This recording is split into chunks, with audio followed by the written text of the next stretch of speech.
बहिनिया से राखी बंधाई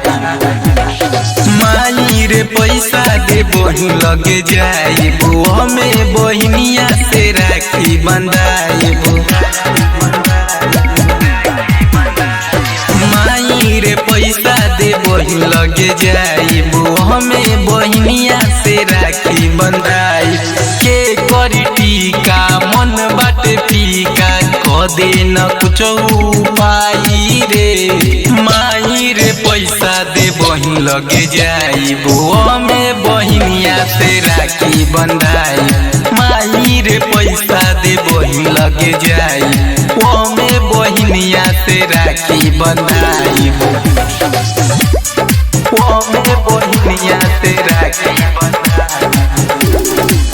भाई बहिन के ई होते ओहार हो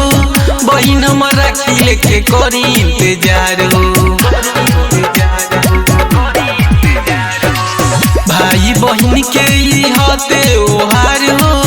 बहिन हम राखी लेके करी इंतजार हो सपना सजोले होई भाई घरे आई सपना सजोले होई भाई घरे आई माई रे पैसा दे बहिन घरे जाइबो हमें बहिनिया से राखी बंधाई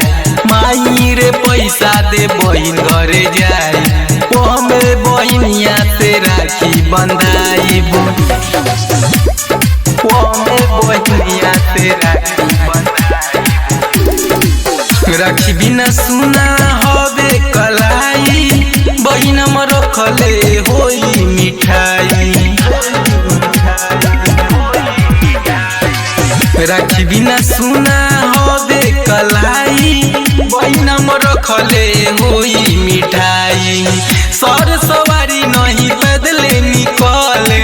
सर सवारी नहीं पैदले निकले माई रे पैसा दे बहिन लगे जाइबो हमें बहिनिया से राखी बंधाई